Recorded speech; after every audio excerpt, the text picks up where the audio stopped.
Friends, ఇప్పుడే అందిన వార్త. జగన్ పైన దాడులు చేస్తే చూస్తూ ఊరుకోము. సో పూర్తి అనేది తాజా ఇన్ఫర్మేషన్ అయితే రావడం జరిగింది. మరి ఆ వివరాలు ఈ వీడియోలో తెలుసుకుందాం. వీడియో ఎక్కడ కానీ స్కిప్ చేయకుండా చివరి దాకా ఉన్నప్పుడే పూర్తి ఇన్ఫర్మేషన్ అర్థమవుతుంది. అలాగే వీడియో నచ్చినట్లయితే లైక్ చేయండి.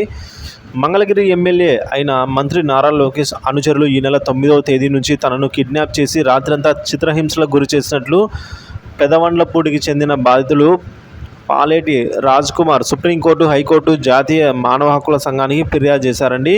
లోకేష్ ఫ్లెక్సీ ఎదుట మోకాళ్ళపై కూర్చోబెట్టి బెదిరించి క్షమాపణ చెప్పించి చిత్రించిన వీడియోని సామాజిక మాధ్యమాల్లో పోస్టు చేసి తన కుటుంబాన్ని మానసిక సంక్షోభకు గురి చేస్తున్నట్లయితే పేర్కొనడం జరిగిందండి బాధితుడు. సో వీటి ప్రభావంతోనే పాఠశాలలో చదువుతున్న తన పిల్లలు అవమాన భారంతో ఇంటికి వస్తున్నారని ఆవేదన వ్యక్తం చేశాడు బాధితుడు. టీడీపీ నేతలు పదే పదే బెదిరింపులకు దిగుతున్నారని, తక్షణమే జోక్యం చేసుకుని అరికట్టకుంటే తన కుటుంబానికి ఆత్మహత్య శరణ్యమని అయితే విన్నవించుకున్నాడు. ఈ మేరకు సుప్రీంకోర్టు ప్రధాన న్యాయమూర్తి, హైకోర్టు ప్రధాన న్యాయమూర్తి, జాతీయ మానవ హక్కుల సంఘానికి కూడా శుక్రవారం అయితే ఫిర్యాదు చేశారు బాధితుడు.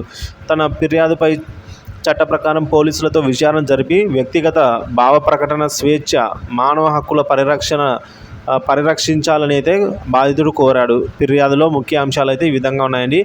మంగళగిరి నియోజకవర్గంలో 2019 నుంచి 2024 మధ్య వైఎస్ జగన్మోహన్ రెడ్డి ప్రభుత్వం అధికారంలో ఉన్నప్పుడు సంక్షేమ కార్యక్రమాలను మా కుటుంబంతో కలిసి ప్రజల్లో విస్తృతంగా ప్రచారం చేశాము అని చెప్పాడు.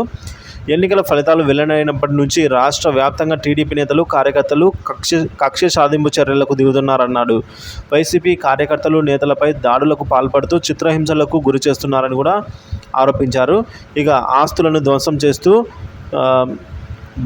భయాన్ని సృష్టిస్తున్నారు అనైతే చెప్పారు. నారా లోకేష్ అండదండలతో మంగళగిరి నియోజకవర్గంలో టీడీపీ కార్యకర్తలు అయితే పేటరేగిపోతున్నారని అయితే ఫిర్యాదులో పేర్కొన్నారు. ఈ నెల 9న సాయంత్రం 4:30 సమయంలో నారా లోకేష్కు సన్నిహితుడైన జువ్వాడి కిరణ్ చంద్ అనుచరులు నరేంద్ర షేక్, బాజీ, జానీ తదితరులు నేను మా అత్త ఇంట్లో ఉన్న సమయంలో మారణాయుధాలతో దాడి చేశారని పేర్కొన్నాడండి.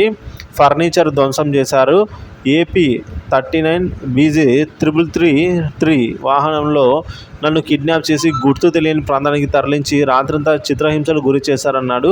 నా చొక్కా విప్పించి నారా లోకేష్ ఫ్లెక్సీ ఎదుట మోకాలపై మోకరిల్లి ముకులిత హస్తాలతో క్షమాపణ చెప్పాలని బెదిరించి వీడియో కూడా చిత్రీకరించారనైతే బాధితుడు పేర్కొన్నాడు. ఈ నెల 10వ తేదీన తెల్లవారుజాము 4 గంటలకు బోయపాలెం వద్ద జాతీయ రహదారిపైన వదిలేసిన వైఎస్ఆర్సీపీకి మద్దతు పలికితే ఎవరైనా ఇదే గతి పడుతుందని అయితే హెచ్చరించారు. సో నాపై దాడి చేసిన వారిపై అదే రోజు మధ్యాహ్నం 3:30 పల్నాడు జిల్లా చిలకలూరుపేట రూరల్ పోలీస్ స్టేషన్లో ఫిర్యాదు చేశాను. ఫిర్యాదు వాపసు తీసుకోవాలంటూ టీడీపీ మద్దతుదారులు పదే పదే ఫోన్ కాల్ చేసి బెదిరిస్తున్నారన్నాడు. అధికార పార్టీ ఒత్తిళ్లకు లొంగిన పోలీసులు నా ఫిర్యాదుపై ఎటువంటి చర్యలు తీసుకోవడం లేదని చెప్పారు. సో మానవ హక్కులను కాలరాయడంపై తక్షణమే జోక్యం చేసుకుని టీడీపీ నేతలు, కార్యకర్తల నుంచి నాకు, నా కుటుంబానికి రక్షణ కల్పించాలి అని నా ఫిర్యాదుపై చట్ట ప్రకారం విచారణకు ఆదేశించి బాధితులపై కఠిన చర్యలే తీసుకోవాలని అయితే బాధితుడైతే విన్నవించుకున్నాడు. ఫ్రెండ్.